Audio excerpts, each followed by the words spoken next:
Baik, Assalamualaikum warahmatullahi wabarakatuh. Perkenalkan, nama saya Umi Hoiria. Di sini kita akan belajar bersama-sama tentang pendidikan kewarganegaraan dengan materi pokok maju dalam keragaman dan sub materi pokok ikatan yang utuh. Jadi, seperti yang sudah kita ketahui bersama, bahwasanya negara Indonesia adalah negara yang penuh dengan keragaman. Baik itu keragaman alamnya, keragaman budayanya, dan masih banyak keragaman-keragaman yang lainnya.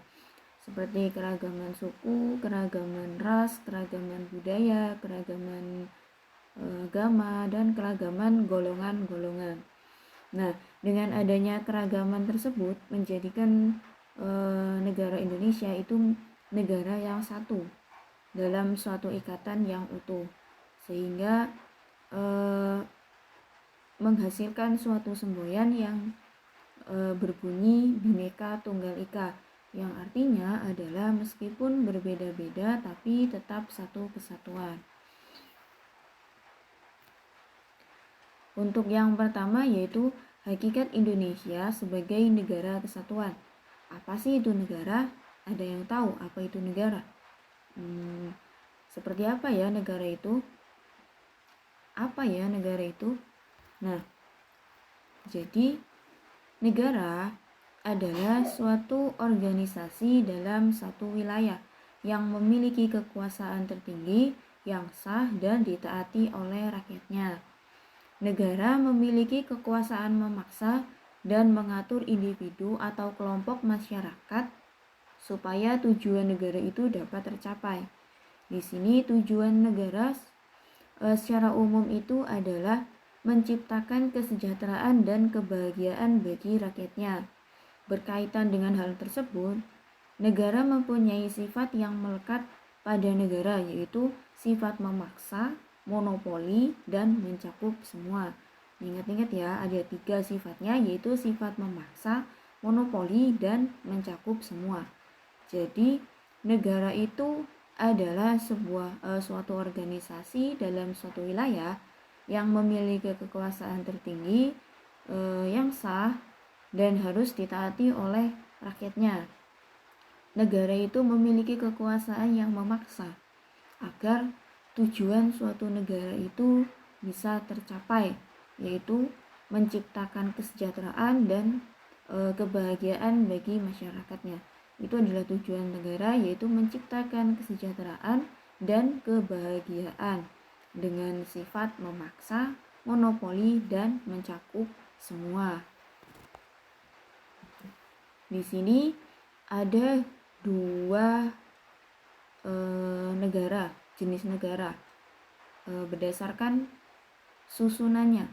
2 bentuk negara berdasarkan susunannya. Yang pertama yaitu negara tunggal, negara yang bersusun tunggal, dan negara yang bersusun jamak.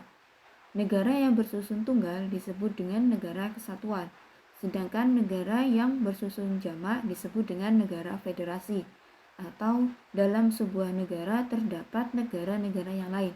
Ingat-ingat ya, ada 2 bentuk negara berdasarkan susunannya, negara kesatuan dan negara federasi atau negara berbentuk susunan jamak dan susunan tunggal. Nah, negara kesatuan disebut juga sebagai negara unitaris atau negara tunggal, yang berarti negara yang tidak terdiri dari beberapa negara, melainkan hanya terdiri atas satu negara, sehingga tidak ada negara dalam negara. Negara kesatuan hanya memiliki satu pemerintah, yaitu pemerintah pusat, dan mempunyai kekuasaan tertinggi dalam sebuah dalam segala tatanan pemerintah. Pemerintahan pusat inilah yang pada tingkat terakhir dan tertinggi dapat memutuskan segala sesuatu dalam negara tersebut. Negara kesatuan merupakan negara berdaulat keluar dan ke dalam, dan kesatuan untuk mengatur dan memimpin seluruh daerah berada pada tempat pusat. Jadi negara kesatuan itu adalah negara unitaris atau negara yang tunggal, yang artinya negara itu tidak terdiri dari negara yang lain atau terdiri dari beberapa negara. Jadi negara unitaris itu atau negara kesatuan itu hanya terdiri dari satu negara dan tidak ada negara di dalam negara. Yang memiliki pemerintahan hanya memiliki satu pemerintahan, yaitu pemerintahan pusat yang memiliki kekuasaan tertinggi dalam segala tatanan negara.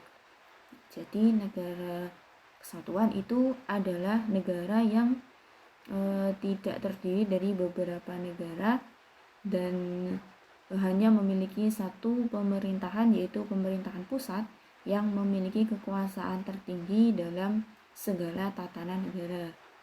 Nah, yang selanjutnya yaitu negara kesatuan memiliki dua bentuk. Yang pertama yaitu negara kesatuan dengan sistem sentralisasi dan negara kesatuan dengan sistem desentralisasi.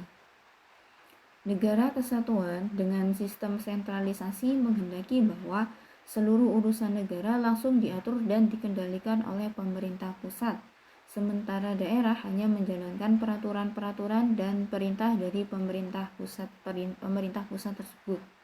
Sedangkan negara kesatuan dengan desentralisasi adalah memberikan kewenangan daerah untuk mengatur rumah tangganya sendiri yang disebut dengan daerah otonom. Nah, jadi negara kesatuan dengan sistem sentralisasi itu urusan negara diatur langsung oleh pemerintah pusat dan daerah hanya menjalankan peraturan-peraturan dari pemerintahan pusat.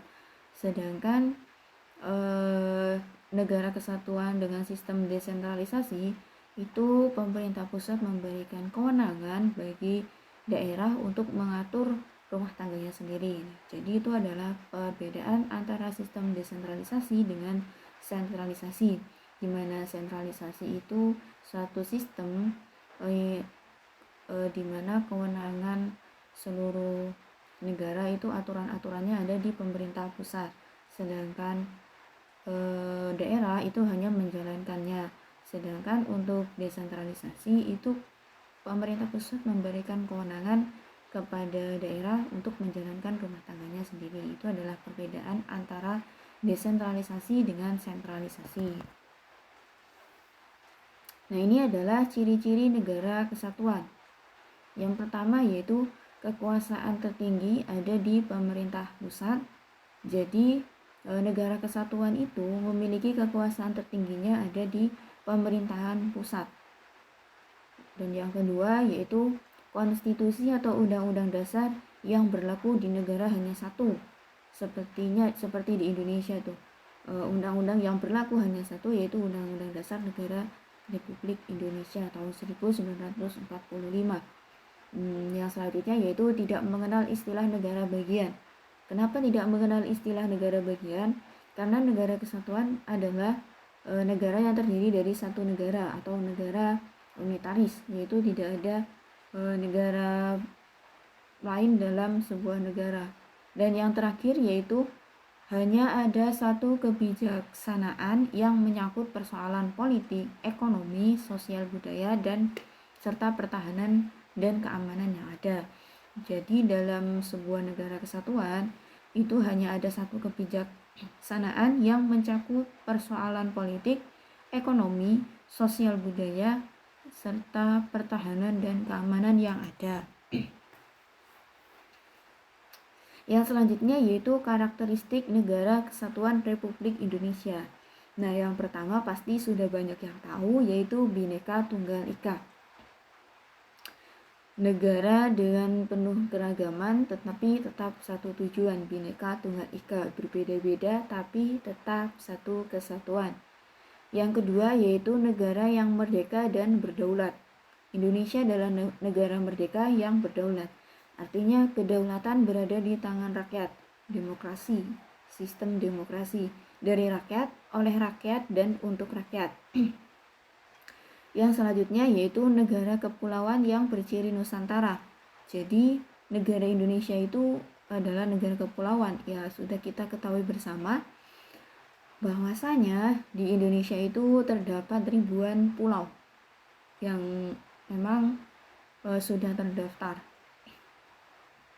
Yang selanjutnya yaitu negara yang mengakui dan menghormati satuan-satuan pemerintah daerah yang bersifat khusus, bersifat istimewa, maupun kesatuan-kesatuan masyarakat hukum, adat beserta hak-hak tradisionalnya sepanjang hidup dan sesuai dengan perkembangan masyarakat dan prinsip negara kesatuan Republik Indonesia. Dan yang terakhir yaitu bangsa yang mempunyai keberagaman yang ditunjuk dengan berbagai macam perbedaan, baik perbedaan suku, agama, budaya, bahasa, dan sebagainya. Jadi yang terakhir yaitu negara karakteristiknya yaitu negara yang memiliki keragaman dengan perbedaan suku, agama, budaya, bahasa, dan sebagainya. Tapi meskipun dengan adanya keragaman tersebut, negara Indonesia itu tetap menjadi satu dalam satu ikatan yang utuh, yaitu Bhinneka Tunggal Ika. Nah, di sini ada sebuah deklarasi yang bernama Deklarasi Juanda. Dengan dikeluarkannya Deklarasi Juanda pada tanggal 13 Desember 1957, itu semakin memperkokoh bahwa negara Indonesia merupakan satu wilayah Nusantara dengan laut sebagai pemersatu, bukan sebagai pemisah wilayah. Bentuk negara kesatuan sepakat untuk dipertahankan sejak awal berdirinya negara Indonesia, karena dapat mewadahi persatuan dan kondisi bangsa yang majemuk.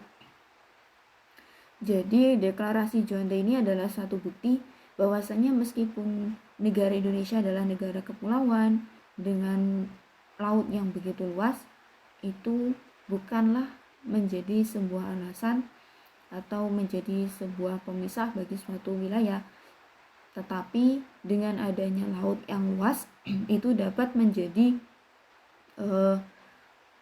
pemersatu bagi wilayah-wilayah yang ada di Indonesia. Demikian materi yang dapat saya sampaikan.